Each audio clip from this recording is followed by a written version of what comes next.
हमारी घोड़ी।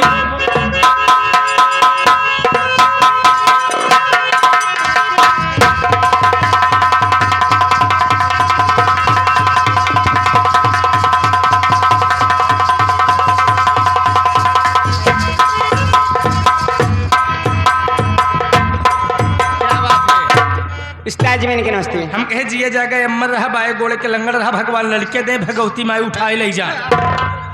यह आशीर्वाद दे हा फाटत बा भगवान लड़का दे भगवती माई उठा ले जाए। हाँ देहले फायदा का भवा किथा बरे ले जाए नहीं जानती है का ना।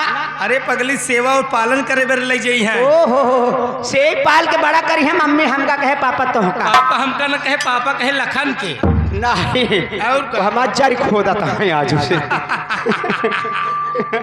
सारी बात छोड़िए। हाँ। समय को देखते हुए हाँ। दर्शक भाई संगीत भी मांग रहे हैं। जी हाँ ये बताओ इन लोगों की सेवा कहाँ से करूं? आई यहाँ तिनका सब सेवा गीत से कही दे गीधे से ना कौआ से। यानी कहने का मतलब कहने का मतलब क्या? हिंदी भोजपुरी छपरहिया कव्वाली गजल कोहरौआ लोहरौआ। अरे करे ही बताओ। हाँ? सब गाना तो ठीक बा लोहरौआ के बनाए रहा स्वर्गीय भंडारी लाल के पिताजी बनाए रहे बाकेलाल विश्वकर्मा जी बसुला से गढ़े रहन हरामी। ये गाना नहीं है रे। नहीं है चलो ठीक है।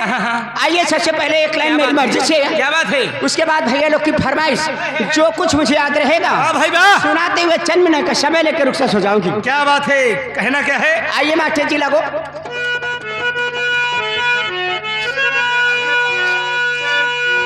कैसे हो दिलीप? हारमोनियम के माइक नहीं बोलती है।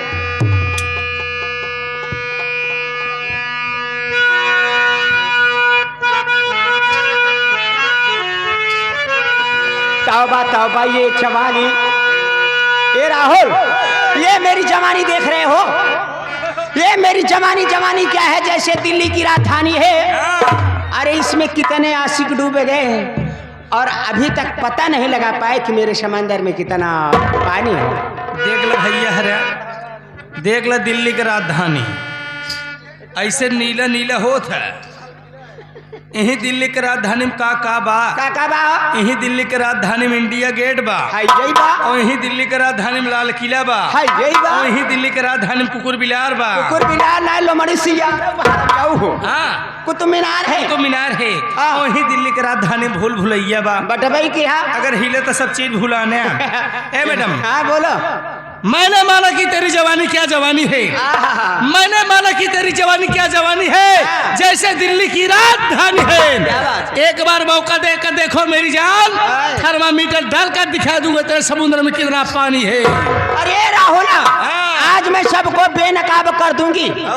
आज मैं सबको बेनकाब कर दूंगी और पाई पाई का चुकता हिसाब कर दूंगी। अरे संभाल के बैठना संभाल के बैठना। ये हमारे स्वर्गीय भंडारी लाल की नौटंकी देखने वालों वरना सबका इंजन खराब कर दूंगा। हाँ जरूरत ही अपन अपन इंजन बचाया। इंजन खराब हो जाए तो चरी उर्दी सुर्दी न हो पाए। ए मैडम हाँ बोलो। बुढ़ों के पास जाओगी तो ज्ञान बताएंगे। कवन ज्ञान बताही हर कुर्सी पे देख कुर्सी पे मोहबाई दे तड़ना ही कवन ज्ञान बताही वो लड़कियां हाथ से उड़ता न रे मोरी माही रे। कवन ज्ञान बताही हम उड़ाई दा। अरे बुढ़ों के पास जाओगी तो ज्ञान बताएंगे। छोटे और बड़े का पहचान बताएंगे। छूट जाएगा पसीना उस दिन मेरी जान जिस दिन बुढ़े खोलकर सामान दिखाएंगे। हरामिया का दिखाइए बुढ़ाई दा कौन सामान दिखाई यहाँ रे? अरे दादा अपने कोठरी में लिया जाइए ना अपन वह पुरनकी लकड़ी वाली संदूक खोली है ना। अच्छा इतनी बड़ी 3 सिलहियो टार्च एवं रेडी रखे यहाँ। लेकिन तोरे दादा के टार्चिक सेल बही के गर्मी में यहाँ जवन सेल बही जात होकर गोबर गैस बना के चलावा थे। चलो ठीक है भाई मान लेती हूँ। क्या बात है? कहना क्या है?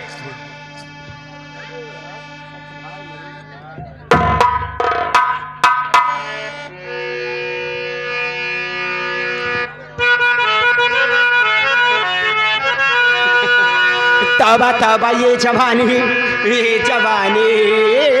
का गुरु इसकी के सामने सर फिर भी झुकाना ही पड़ा। कैसा कहते थे न आएंगे मगर ये साहिब दिल ने इस तरह पुकारा तुम्हें आना ही पड़ा, तो कैसे आना पड़ा? अरे माना मेरी जान, हर मोहब्बत सजा है झोसा है, बेकार है झोसा, कोनो काम का नहीं तड़ चुकी गई है। हरे माना मेरी जान, हे मोहब्बत सजा के मचा इसमें तेना मगर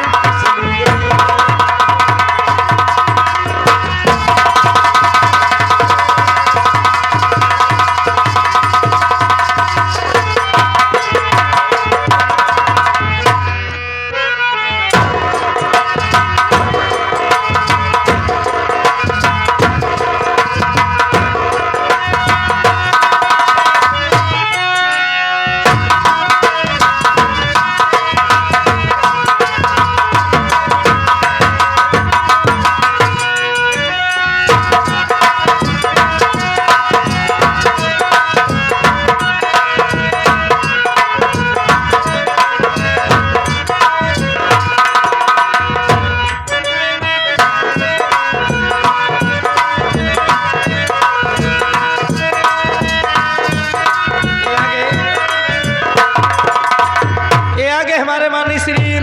ये आगे विनोद विश्वकर्मा जो कि चकिया से आए हैं। कौन चकिया हो? कौन चकिया दूठ बा?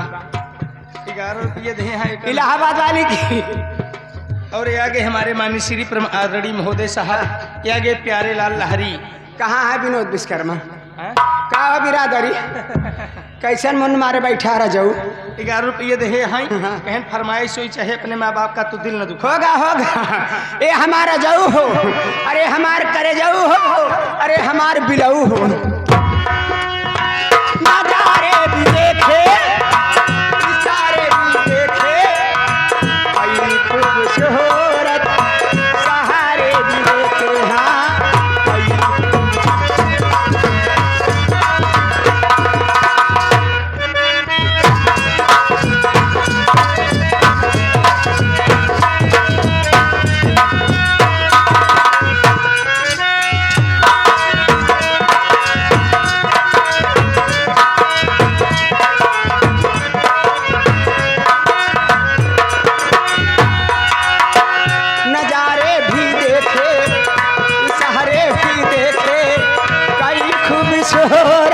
सहारे भी देखे। हाँ नजारे भी देखे।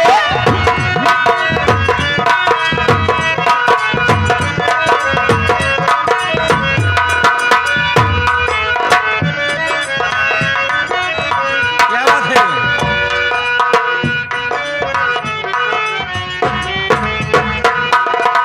हेलो हेलो हेलो, ये आ गए हमारे माननीय महोदय राजपति उर्फ नन्हे, मुंबई से देख रहे हैं ऑनलाइन। 150 है, 51 रुपया दे रहे हैं। उन साहब को बार बार ऐसे करे हूँ। क्या बात है? और मेरा क्या कहना है, कहा गया है कि मोहब्बत में ऐसा काम करो राजपति जी, कहा गया है कि मोहब्बत में ऐसा काम करो कि नाम हो जाए। अरे थोड़ा सा तुम सरको, थोड़ा मैं सरकूं, दोनों का काम हो जाए, लगे रहो।